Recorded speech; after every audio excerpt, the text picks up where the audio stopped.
Hello hello साथीहरू, स्वागत छ हजुरहरूलाई मिनी ब्लगमा। आज चाहिँ हामी 4 दाजुभाइ र म र ज्वाइँ गरेर 5-6 जना हामी भेट भएको थियौँ एकछिन। अनि त्यसपछि हामीले चाहिँ डिसाइड गऱ्यौँ कि भीमफेदी गाउँपालिकाको कोगटे भन्ने ठाउँमा जाने निर्णय गऱ्यौँ साथीहरू है।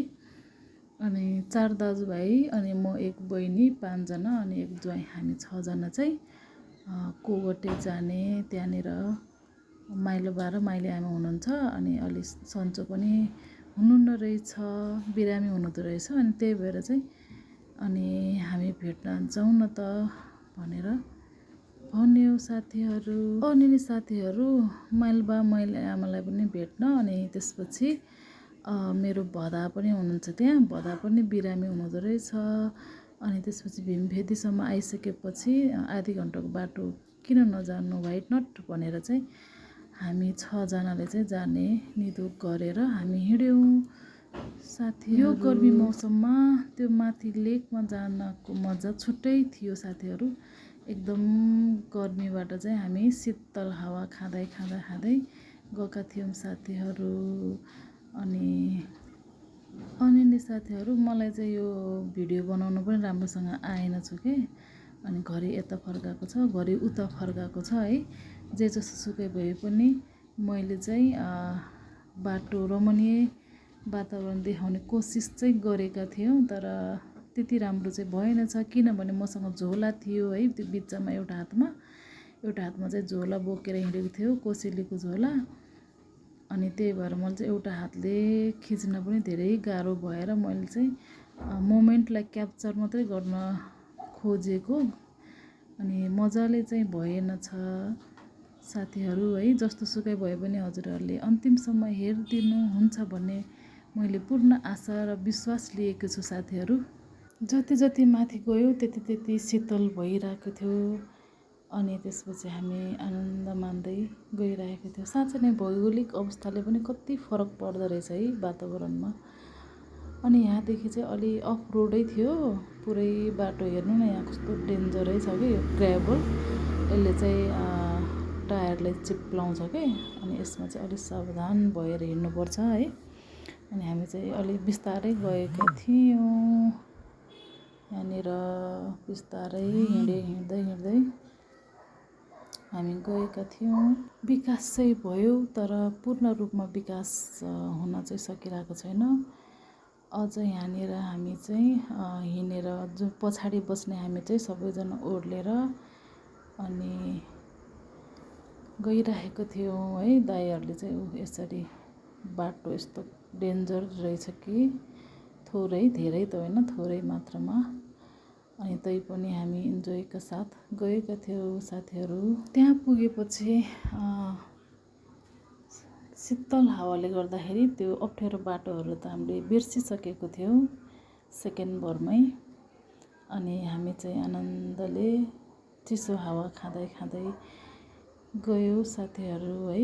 हामी 6 जना, मेरो दाइ 2टा अनि भाइ 2टा अनि म, अनि त्यसपछि मेरो श्रीमानज्यू, हामी 6 जना। अनि जाँदा हामी चाहिँ देउराली आइपुग्यो कि। पहिला हामी हिँडेर यहाँ आउँथ्यो निस्किन्थ्यो भन्दै अनि गएको थियो साथीहरू। यो चाहिँ के हो थाहा छैन, खाने होइन यो त त्यसै हो। यो कुटुम्ब कि दाजु केबाट आउँ होइन रहेछ, के हो यो। अनि त्यसपछि त्यो बाटोमा के कस्तो राम्रो सानो फलहरू फलिरहेको रहेछ। अनि त्यो हामीले चाहिँ के रहेछ यो, टिमुर फल्या हो कि क्या हो।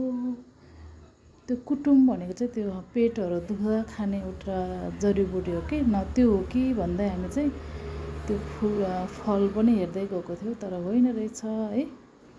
अनि त्यसपछि यहाँदेखि चाहिँ ओह्रालो छ कि, उकालो सकेर अनि कच्ची रोडको हामी चाहिँ ओह्रालो बाटो जाँदैछौँ साथीहरू। अनि ओह्रालो भए पनि कच्ची भए पनि त्यहाँको शीतल वातावरणले चाहिँ हामीलाई धेरै राहत भएको थियो। किनकि हामी चाहिँ गर्मीबाट गएको थियो नि त, हेटौँडादेखि भीमफेदी हुँदै गएको थियो। अनि त्यहाँ पुगेपछि चाहिँ स्वर्गमा पुगे जस्तो कि आनन्द भएको थियो कि साथीहरू। ठ्याक्कै हामी घर पुग्नै आँटिसकेका छौँ। यो चाहिँ घरदेखि अलि यता ओराको वातावरण हो। अनि यहाँ चाहिँ बसौँ लागिरहेको थियो कि चिसो हावा आउने है, आनन्द। हेर्नु न वातावरण, हजुरहरूले पनि देख्न सक्नुहुन्छ कति राम्रो के डाँडामा। तर के गर्ने साथीहरू, हामी धेरै बस्न चाहिँ पाइएन साथी। हेर्नु ल, हेर्दै जानु लास्टसम्म। मैले चाहिँ सबै दाई पछाडि भएको दाईहरू पनि आओस् भनेर पुरै मोबाइल यस्तो माथि गर्दै खिचेको, तर मेरो टाउको मात्रै खिचेछु के, अरू चाहिँ केही खिचेन छ है। आफूलाई मात्रै खिचेछु मैले। पछाडि हुने मेरो दाई, उहाँ चाहिँ मेरो माइली आमा हुनुहुन्छ। माइली आमालाई भेट भयो है। माइली आमाले हामीले चिन्नु सक्नु भएन। आप के न कोल्लुगु वहाँ से वही तरह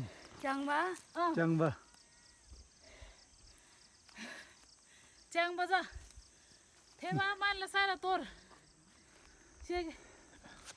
अनि हाजिर जी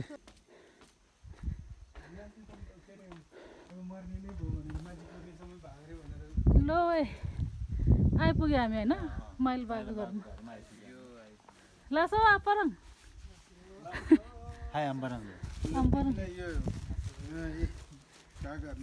कोन बिरामी भएर हामी हेर्न आएको।